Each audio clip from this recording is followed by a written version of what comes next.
here's Brody Brazil. I gotta be honest with you. I've been in broadcasting more than 20 years. I've been making YouTube videos for at least 5 years now.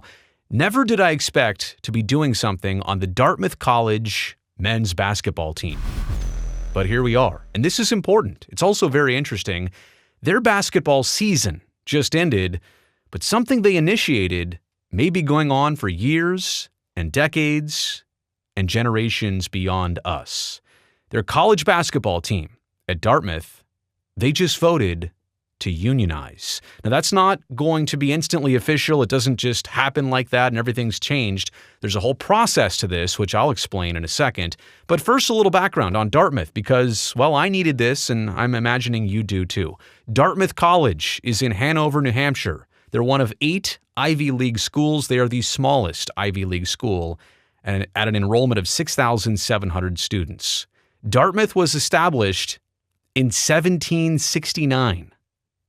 I'll help you with the math. That was 255 years ago. It's been around for a while. But in terms of men's basketball, yeah, it's been rough. Their last winning season, like with a winning record, was 25 years ago in 1999. The last time they were in an NCAA tournament game, 1959. And I should also establish this from the very beginning so you can really grasp and understand the perspective here.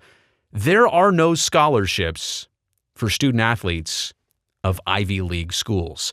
That's going to play into how this gets described and explained here. So the basketball team, I mentioned their season. It just ended on March 5th. They played their last game. But right before they had their last game, which they won for the record, they held a vote. Players voted, of the 15, 13-2 in favor of joining SEIU Local 560. That's the Service Employees International Union, Local 560. This would make them, if it all goes through and gets approved, it would make them the first unionized college sports team. It would also, in the very same breath, define college athletes like these college athletes as employees of the school. And I suppose it obviously makes the employers, the school, and their bosses, the coaches and administrators and everybody else in the athletic department. Now, how did this start, right? Who would initiate this? Where did this all come from? Was it a surprise? Not really. 2 players, Kate Haskins and Romeo Myrtle, they led an intent to unionize all the way back in September. So this was something brewing throughout the course of their entire season. And interestingly enough, they held the vote on the very last day. You'd have to think they just didn't want this issue, to cloud their basketball season. They didn't want it to interfere with their basketball season or other opportunities for players. So they decided to do this at the very end of the season and hopefully move the matter forward, obviously, during the offseason for returning players. There was a joint statement between those two, Cade and Romeo, which said, "Today is a big day for our team. We stuck together all season and won this election. Let's work together to create a less exploitative business model for college sports." And sometimes you can hear their names and see their names, but it humanizes it to just have a photo. So I wanted to put them here as part of the video. Here's a photo of those two, just so you can see who they are, what they look like, and obviously what they're standing for and trying to accomplish here. All right, fellas, appreciate that. Little school perspective. How did they take this news? Well, the trustees of Dartmouth, they greatly objected to this. In fact, they filed a motion with the National Labor Relations Board to try and halt the election before it even happened. That was unsuccessful. The NLRB denied that request. Now Dartmouth is going back and asking the NLRB to overturn the entire vote and decision, which could set up a complicated legal battle. I mentioned that their basketball season just ended, but what's getting in motion right now might go on for weeks and months. I think there's an event within the next week that's going to be part of this, a decision to be made. Plenty of things down the road, depending on how the school wants to handle this, if NCAA gets involved, if the Ivy League gets involved. But obviously, the fact that the NLRB is not going to overturn this, they denied the request to halt the election in the first place, it seems like it's going to get elevated and escalated legally. The school put out this statement from Dartmouth, quote, "For Ivy League students who are varsity athletes, academics are of primary importance, and athletic pursuit is part of the educational experience. Classifying these students as employees simply because they play basketball is as unprecedented as it is inaccurate. We therefore do not believe unionization is appropriate." And this also comes on the heels of NIL in college sports. Name, image, and likeness. This has been a big deal for several different college sports seasons now. It allows student athletes to make money on their own. Now, this is not from the school, but this is endorsements, agreements, appearances, you name it. You as an individual can go out and make money from anybody you want privately as part of your name, your image, and your likeness.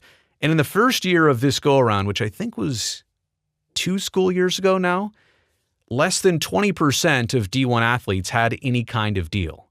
Now, when I say a deal, is this $500? Is this $5,000? Is this $50,000? It all largely varies across the spectrum. Who the player is, what school it is, what the endorsement is.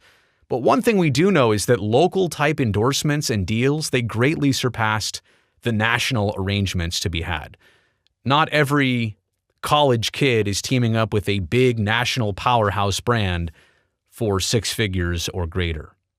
Shedeur Sanders of the Colorado Buffaloes obviously is one of the top NIL valued players and athletes by far. Like literally, I think he's double the next closest person. $4.7 million for Mr. Sanders in 2023. And no surprise, high profile, the family business. This is to point out a very much extreme. Not every athlete is even seeing a sliver of that. In fact, most athletes to the point here, like 80% of them probably still, have no type of additional income that they are supplying all on their own. So the unionization thing here is interesting because this is kind of getting it more routinely across the board for every player involved. This is not go out and fend for yourself with an NIL deal. This is the fact that the school would have to better take care of players financially. The union foundations, like what does it all mean? Having a union for players would allow them to collectively bargain over pay and over routine benefits. The union could also have the school actually cover sport-related injury costs, which is not necessarily the case right now. You get hurt in your basketball season, it's not necessarily dictated that the school is supposed to take care of that injury entirely, as far as I understand, under most circumstances. Now, the players could also take it to the point where, as a union, they strike. They don't get what they want, they walk out. But you also realize that's such a valuable stage, like their playing career and potentially being scouted for the next level of any sport, right? That they're kind of taking away the own platform they had to do so much else if, in fact, they go on strike. But obviously, going on strike would mean they're really fighting for something. There's also the issue of a union with college athletes that you're only playing your varsity sport for maybe 1 or 2 or 3, or in some cases 4 years, depending on who you are, what sport it is, and if you get drafted into something else or not. You get 4 years of eligibility, but even then, the rosters turn over quite quickly. So it's hard to get this union thing going when every single school year, it's a different group of people. Now, union implications, like if this goes through at Dartmouth, wow, what would it mean beyond that nationally? I mean, this trend could easily stretch across D1 conferences. It could stretch across the NCAA, and it would kind of make that employer-employee type relationship, which would mean that a basketball team like Dartmouth is a business, and the school is all of a sudden a business.